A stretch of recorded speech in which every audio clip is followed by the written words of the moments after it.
प्यारे बच्चों, अब हम न्यूक्लिक अम्ल के बारे में पढ़ेंगे। न्यूक्लिक अम्ल न्यूक्लियोटाइड की लंबी श्रृंखला वाले बहुलक होते हैं, इसलिए इनको पॉलीन्यूक्लियोटाइड भी कहते हैं। ये दो प्रकार के होते हैं, डीएनए और आरएनए। डीएनए मतलब डीऑक्सीराइबोज न्यूक्लिक अम्ल और आरएनए मतलब राइबोज न्यूक्लिक अम्ल।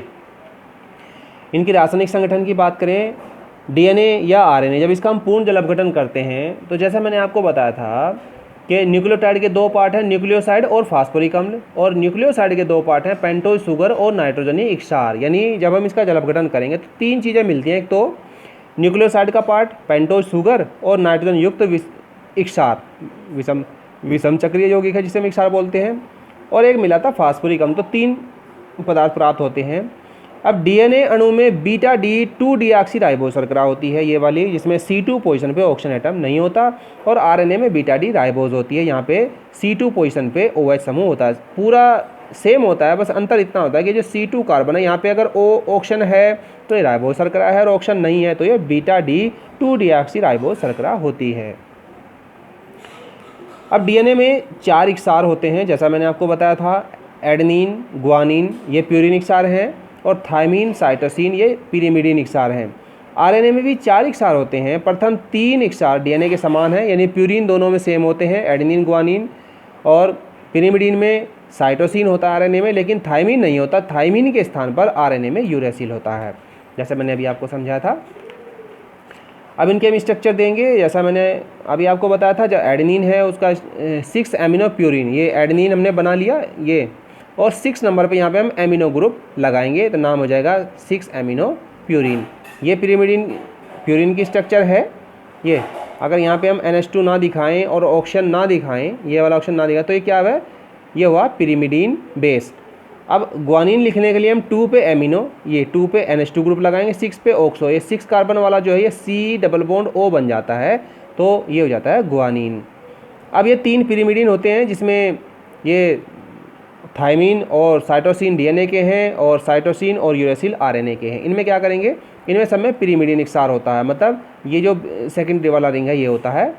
साइटोसिन क्या होता है, 6 एमिनो 2 ऑक्सो पिरिमिडीन। 6 नंबर पे NH2 ग्रुप लगाएंगे, और 2 नंबर पे जो कार्बन है इसको C डबल बॉन्ड O में कन्वर्ट करेंगे, इसका नाम हो जाएगा साइटोसिन।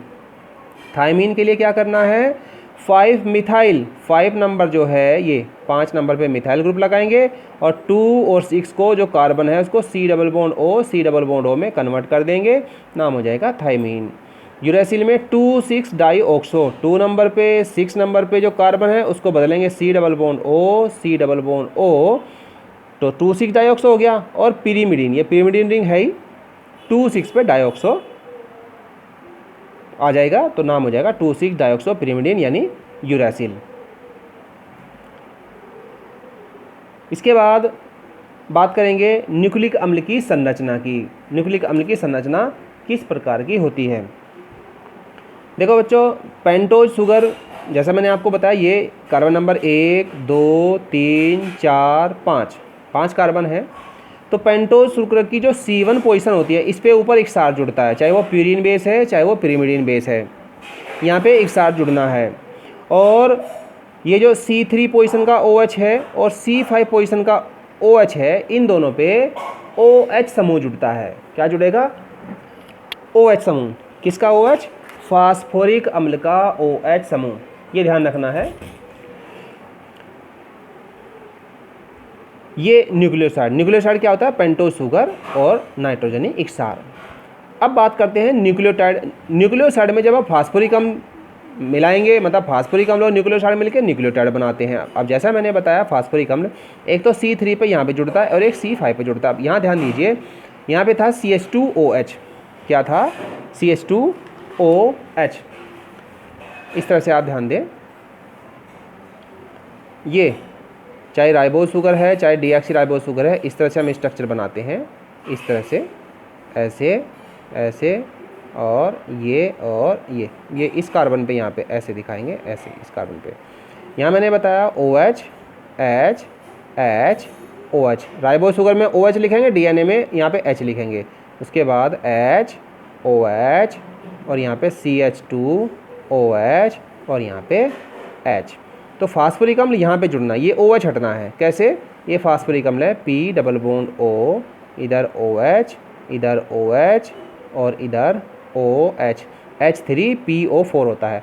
तो ये OH और ये H ये दोनों आपस में ऐसे निकल जाएंगे और ये O और ये CH2 आपस में, ये P और ये CH2 आपस में जुड़ेंगे, बीच में आ जाएगा O, ऐसे ये वाला CH2 और ये P और बीच में आ जाएगा O, तो ये बन जाएगा न्यूक्लियोटाइड। ये ध्यान रखना है। अब देखिए न्यूक्लियोटाइड आपस में फॉस्फोडाइएस्टर बंधन द्वारा संयुक्त होते हैं।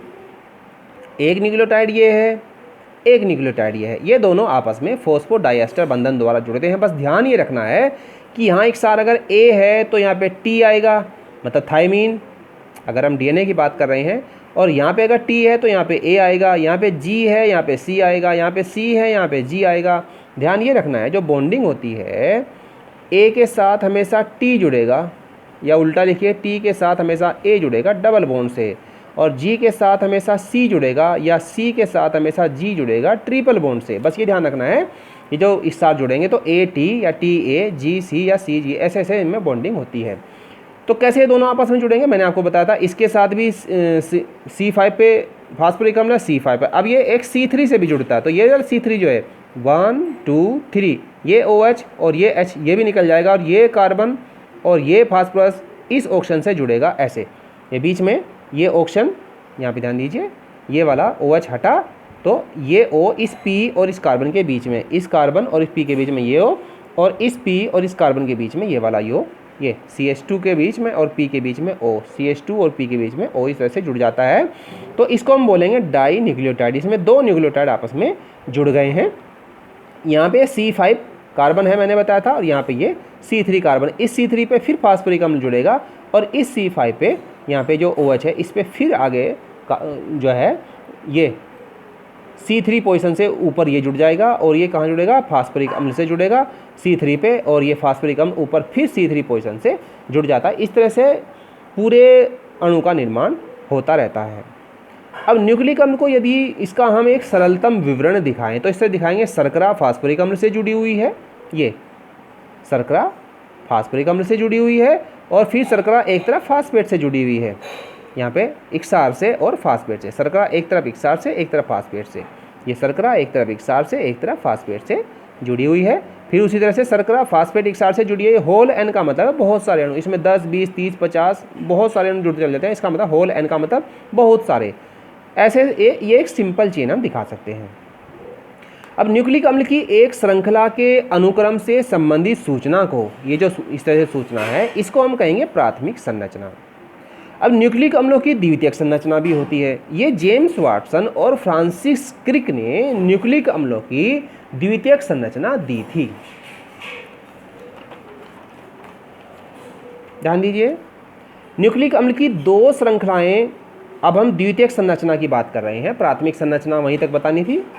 जो द्वितीयक संरचना होती है उसमें दो श्रृंखलाएं आपस में कुंडलित रहती हैं और इक्सार युगलों के मध्य हाइड्रोजन बंध द्वारा आपस में जुड़ी रहती हैं। यहाँ पे ध्यान दीजिए, एक ये श्रृंखला है और एक ये दूसरे वाली है, ये आपस में एक दूसरे से ऐसे कुंडलित रहती हैं और एक दूसरे से ये हाइड्रोजन बंध द्वारा आपस में जुड़ी रहती हैं। क्योंकि अब देखो, दोनों रज्जुक, ये जो दोनों रज्जुक हैं ये एक दूसरे के पूरक होती हैं, मतलब ये रज्जुक और ये रज्जुक एक दूसरे के पूरक हैं, एक दूसरे के साथ बंधी हुई हैं, क्योंकि इक्सारकों के विशिष्ट युगलों के मध्य हाइड्रोजन बंध बनते हैं। अब एडेनिन थायमिन के साथ हाइड्रोजन बंध बनाता है और साइटोसिन ग्वानिन के साथ हाइड्रोजन बंध बनाता है। मैंने आपको अभी बताया AT के साथ और GC के साथ हाइड्रोजन बंध बनाता है। ये DNA के स्ट्रक्चर की बात हुई। अब RNA की बात करें तो RNA की भी द्वितीयक संरचना में कुंडली केवल एक रज्जुक की बनी होती है, जो कभी कभी वे स्वयं को मोड़कर द्विकुंडलीय संरचना बना लेती हैं। RNA अणु 3 प्रकार के होते हैं। पहला मैसेंजर RNA यानी संदेशवाहक RNA, दूसरा राइबोसोमल RNA और तीसरा ट्रांसफर RNA या अंतरण RNA होता है।